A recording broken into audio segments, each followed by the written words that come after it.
Today, I am building one more city. It is a greenfield city. We are having an advantage, River Krishna. As on now, we are able to link Godavari and Krishna, two rivers. I am very happy. This will be the futuristic city. It is a reflection for knowledge economy. So the entire country was watching Ultimately, Amaravati. Are you behind this is our schedule? aim to build this city, one among top 5 in the world. Please. Are you behind schedule, sir? Because there are a lot of unfinished work. No, I'm not behind schedule. No, what I'm saying, to complete a house, it will take 2-3 years. To complete a hotel, it will take 4-5 years. You wanted to build a city, planning, and also engaging architects, and also finally how to build the city, it will take some time. But at the end of the day, if you see, for the last 5 years, 1 year to decide the place, then I gave a call, nearly 35,000 acres of land people gave me on land pooling.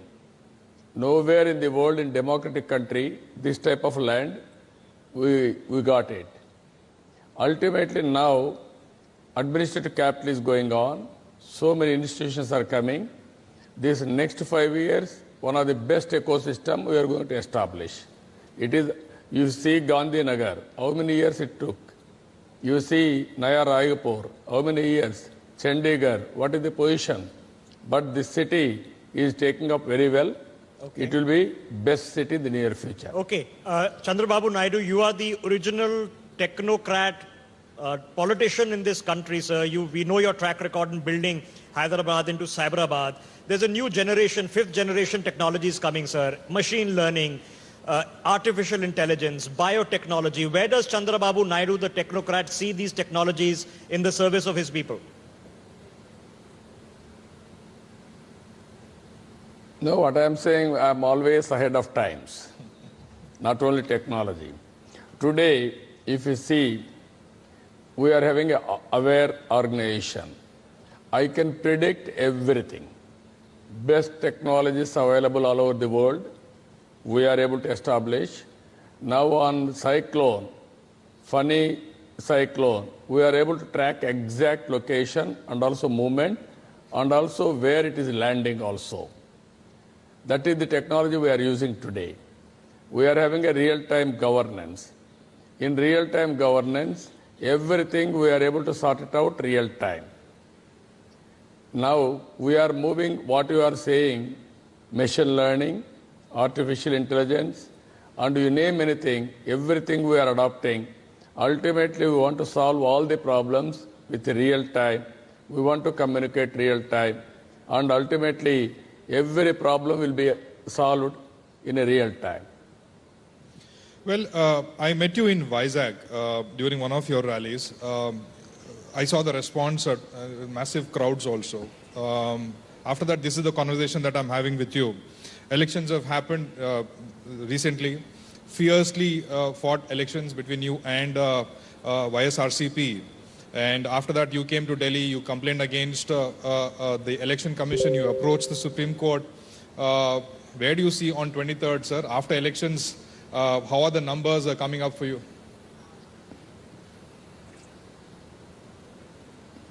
No, I am 100% confident. We are winning the election. There is no doubt about it. 1000% we are sure. Issue is here, these EVMs. All over the country, these EVMs played havoc.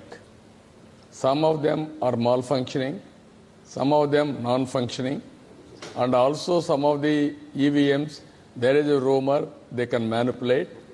These are all the problems we are facing. I am fighting against EVMs functioning, not for my interest, for the national interest. We are fighting for the last 10 years. Because of our effort, we are able to pressurize the Election Commission to establish VVPAT. Today our demand is to count 50% of VVPATs. That is the issue we are fighting. We have gone to Supreme Court. All democratic forces are supporting us. Even in Supreme Court today, review petition was there and also fresh petition is there. They are posted next week. Last week, Election Commission was reluctant to count even minimum number of votes. Supreme Court has given for every assembly segment 5 votes they have to count. It is not sufficient. We are demanding for 50 votes, 50%. Okay. This is what is our demand. Okay, Chandrababu Naidu, right before the election, sir, when an H.D. Kumaraswamy was sworn in as Chief Minister, we saw various people from right across the country come and share the dais with him. You've been campaigning in the last leg of elections in Karnataka, sir, but nothing came of this third front coalition. Why not? What went wrong? No, I told you very clearly, there are political compulsions. Beyond that, today there is a democratic compulsion. Under NDA government, especially Narendra Modi's leadership, there is a threat for democracy. You have seen CBI, how it is functioning, ED, and also Vigilance Commission, and also RBI. All institutions are totally controlled by Narendra Modi, and also they are in danger. They are using all these institutions on opponents. That's why I organize so many political parties and also all leaders together. We are working together to save democracy, to save the nation. That is our slogan. There are some political compulsions. I am confident after elections we will join together. A new government is going to come. New Prime Minister is going to produce in this country. Sir, it's always seen as, when you guys come together, I mean, when I say you guys, it's you and your aligned parties. It's like a day late and a dollar short. You know, when you talk about alliance with Congress in Telangana, it happened late. The results were, you were rooted out in Telangana. Here too, it seems somewhere that personal interest comes forward rather than the nation interest. Because if you are aligned to see to it that you dislodged NDA, you should sacrifice and put away your personal interests and then come together and fight. We didn't see a single Gathbandhan rally that happened in South India. In fact, Devegowda came to Vijayawada and you went and campaigned in Mandya for his son. It all looks like you are self-serving rather than serving the nation. How do you respond to this?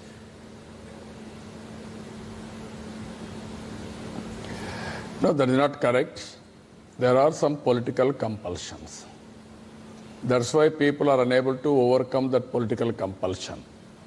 But above all these things at national level, we are all together. There is a democratic compulsion. If you can go through history in India, Telugu Desam Party from the beginning, we are responsible for National Front. We worked for United Front. And also, we have joined NDA at that time. All these things we have done. Here, what I want to say, today there is a democratic compulsion. We have to forget some of the problems what we are facing locally or politically. Ultimately, democracy is there, then only all of us will survive and country will survive. This is very, very important. So I am confident all political parties will join post-election.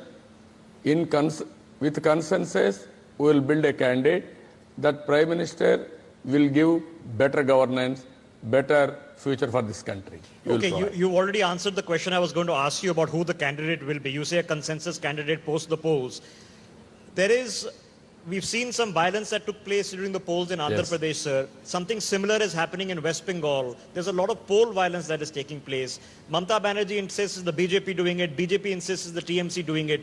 Why have the elections become so violent, sir?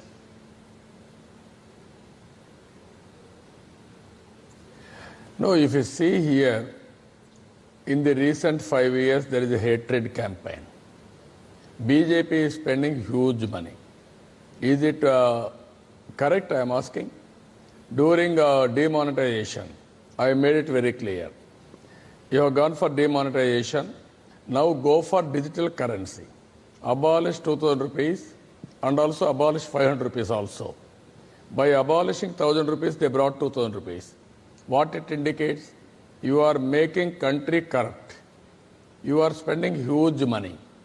Why? Why you are doing all these things? Total blame has to be taken by present Prime Minister. If there is no 500 rupees or 2,000 rupees, this type of distribution of money, lavish spending of money in elections won't be there. Second one, they built hatred campaign. They are building everywhere. In spite of peace and harmony, they are building everywhere. In Kerala, one example I will give you. In Kerala is a very peaceful state, secular state. Now they are building communal violence in Kerala also by using Ayyappa temple. These are all the problems country is facing because of the present Prime Minister. Well, this is a very pertinent question that I want to ask you. On one side, we have seen you call him as a divisive leader, but there is perception that he is a decisive leader. We're talking about national security. We're talking about stability in running the government. We've had bad experiences in 87, bad experience in 97. We saw Khichdi Sarkar. We saw how there is so much of instability. The stocks plummeted. So much of uncertainty. Here too, there is no consensus as to who's going to be a prime ministerial candidate. In this situation, how will people choose between the NDA and self-serving regional parties, regional satraps? Now I am asking you one question. Country has to think this question. In India, there are two basic changes to one event. That is pre-economic reform, post-economic reform. If you go back pre-economic reform, there is single party domination with monopoly for so many years. What happened? Growth rate is Hindu growth rate. If you can go post-economic reforms, the minority government headed by P.V. Narasimha Rao has introduced economic reforms. From then onwards, there are coalition governments, there are short tenure governments, and also Vajpayee government, that is the NDA, and also UPA. All these governments have produced excellent results. I am asking 2014 onwards. 2014, country has given clear mandate.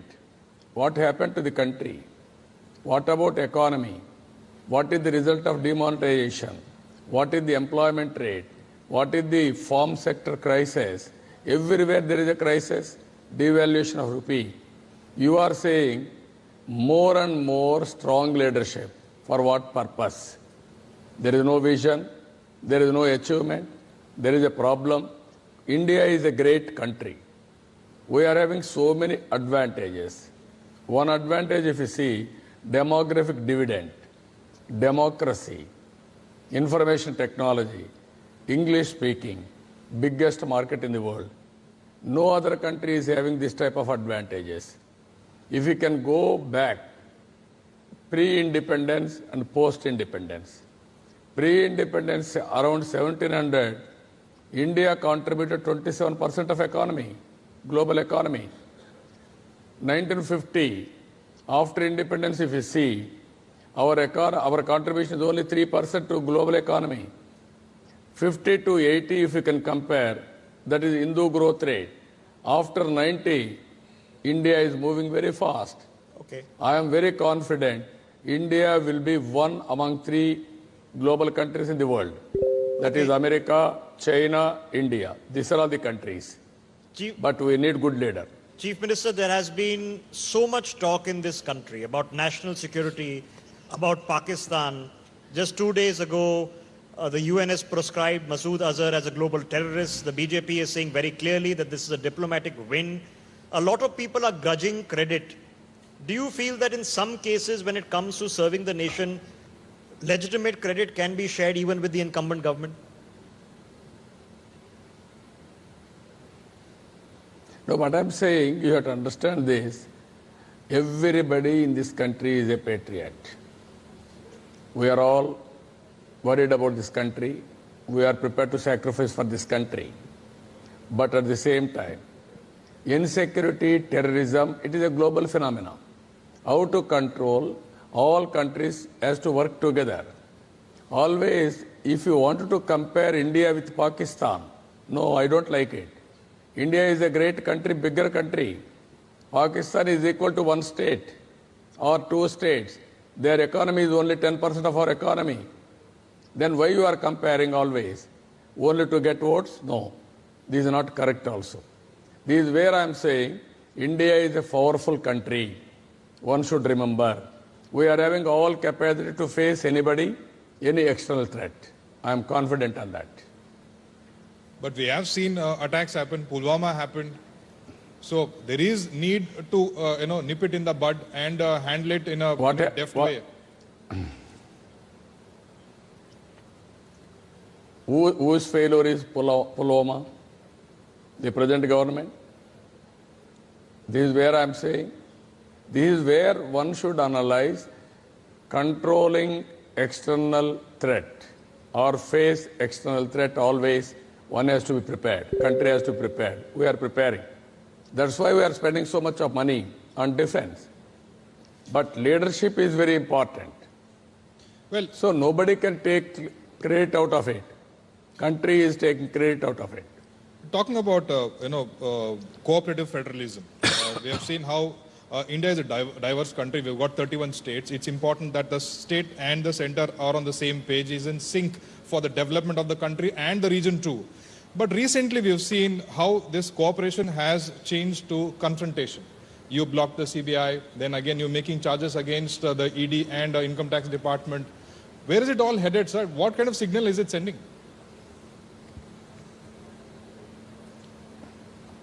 I am asking who is responsible for all these things. It is a cooperative federalism. For the last so many years, we are working together. And at the same time, always strong states will create strong nation. At nation level, leader has to cooperate with states. Even center has to cooperate with states.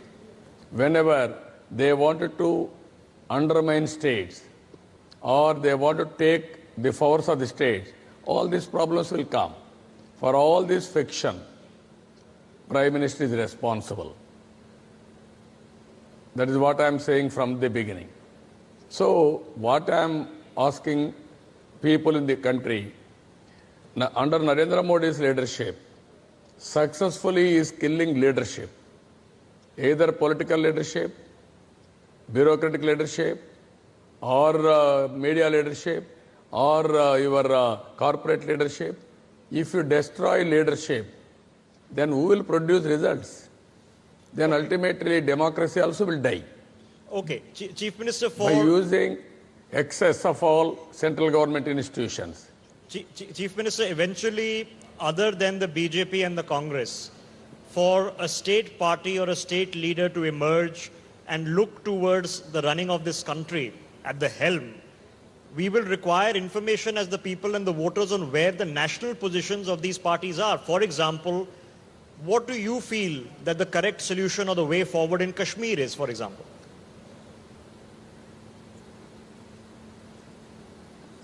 No, all these things, what I am saying, we are all patriotic. Everybody is capable of protecting this great country. Till yesterday, the present Prime Minister and also BJP President, where they belong to, where they work in a small state of Gujarat. He was Chief Minister and BJP President was nothing. All of a sudden they have become more powerful. You are saying today there is no leadership in this country. That is not true. There are two national parties, not only two, there are so many national parties. But all national parties today are confined to certain states. Even BJP in South India, there is nothing. These are all the issues now we are facing. All right. I want to ask you this. I'm going to take you back to history a little bit because you've been having ties with the BJP for a long time. special status. Even while we covered Rishabh last elections, every voter said that Andhra interest, special status is very important. That was the tipping point that actually forced you to push out or rather pull out of this government. You were with Modi before that. You worked with him. Now, what is it that is on your mind? Because Andhra people are very keen that they want special status. They will vote for whoever will get a special status for their state. And you have fallen out of BJP. And then we don't know what the results might be on 23rd. Where is it all headed?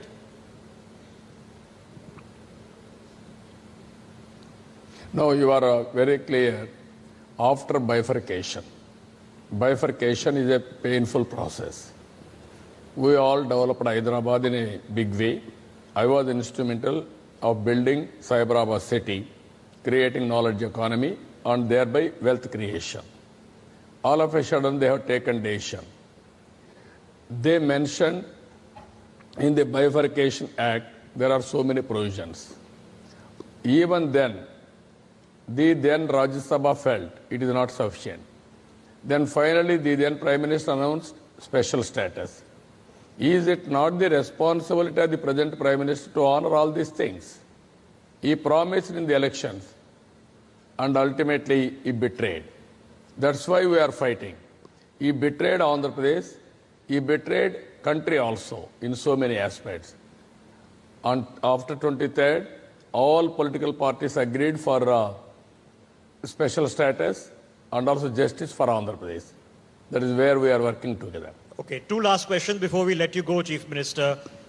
When the results come out on the 23rd, sir, and Andhra has voted both for the State Assembly as well as voting for the centre, if you do well in both, what is the future of Chandrababu Naidu? Does it lie in Andhra Pradesh, does it lie in Amravati, or does it lie in Delhi, sir? No, I am very clear. I told so many times. I am having so much of agenda. One is linking of rivers, completing Polavaram, and also I am having Amaravati to take shape, to take to the logical conclusion, and also new state I have to nurture further. These are all my agenda. And at the same time, on national level, I will work with senior leaders. There are so many leaders. I will also contribute. We will work together for building this nation. Ultimately, our aim is very clear. India is a great nation. We need good leadership. I am confident the future coalition will create that. In sync with our conclave today, I want to ask you this because you travel across the globe, you're a technocrat, and there was a race between you and S.M. Krishna a decade ago. You've come back to power. But when I traveled Andhra Pradesh, I saw Kia factories coming up. I didn't see any IT or BPO companies coming. So do you have a change in heart, or what have the dynamics changed? What is the way forward, or rather, what are the market forces? What is the future, and where should India look at?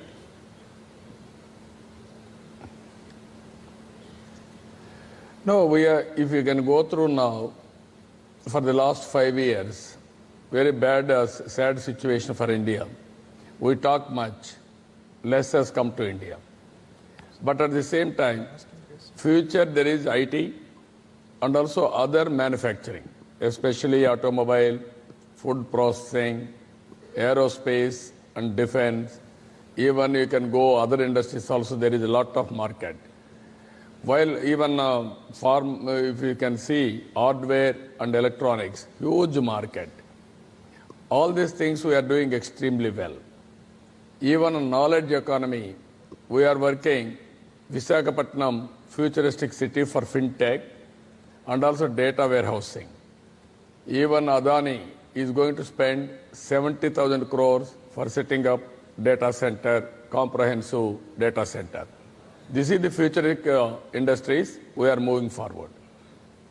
All right, Chief Minister Chandrababu Naidu, all the best for the 23rd in the results, and keep on serving the people as we speak. There are a couple of people, sir. Can you take some audience questions, sir? There are in the audience who would like to ask you a couple of questions, if you can spare a minute, sir.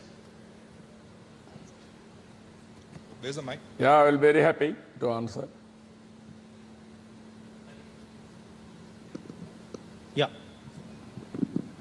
Introduce yourself और सवाल पूछिए जी.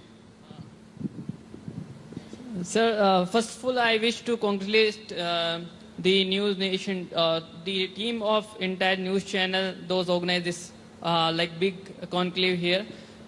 My name is Mahendra. I'm from Ramlal Anand College, Delhi University.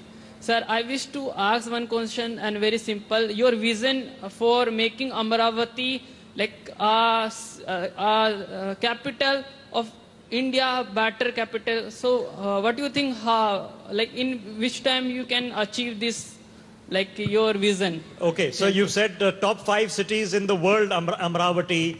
What is the path to that? Is that infrastructure based? Is it Green Deal based? Is it going to be an eco-friendly city? What's the path to the top 5 cities, sir? You know, you are exactly right. To build a capital, there is a crisis. I don't have money. At the same time, to build a capital, it is an opportunity. I am converting crisis into an opportunity. I am building this city. One example I am giving you. I gave a call to the people. They have given me 35,000 acres of land under land pooling. 25 to 30% of land after development, I am going to give back to them. It will cost 3-4 times more the present value of that land. I have given them 10 years guarantee. This is a special package. Farmers are happy. Through monetization, I can mobilize 50,000 crores so that I can spend 50,000 crores on trunk infrastructure. As on today, 40,000 crores worth of works are going on. If I complete all these things, the present land value will enhance like anything. Ultimately, I am going to get income also because of development, because of services, employment, everything. This is how we have to create wealth. Second one, I am building world-class city. Everything through duct I am taking. Either water, either if you can power, gas, even ICT, even ultimately district cooling I am going. That means even cooling, just like power, I can supply to every house. No need to have different air condition for every complex. So these are all the technologies we are using. In India, if you see, if you lay the road, again there is a break, or you have to cut the road because of services. All these problems we are overcoming here. It is a green city, eco-friendly city. What I am thinking, oxygen neutral. Ultimately, I wanted to promote carbon dioxide, I want to control, go for oxygen. All vehicles will be electronic vehicles, electrical vehicles. All these concepts we are introducing now. Okay. Ultimately, this city will be the futuristic city, one among top 5 in the world in all aspects, either technology, eco-friendly, everything. Okay, I know we are absolutely out the time we have with you. Chandrababu Naidu, Chief Minister of Andhra Pradesh, all the best for the 23rd, sir. And we wish you the best. We, of course, wish that everybody can win elections. Unfortunately, it doesn't work like that. Chandrababu Naidu, let's have a round of applause, please. Thank you.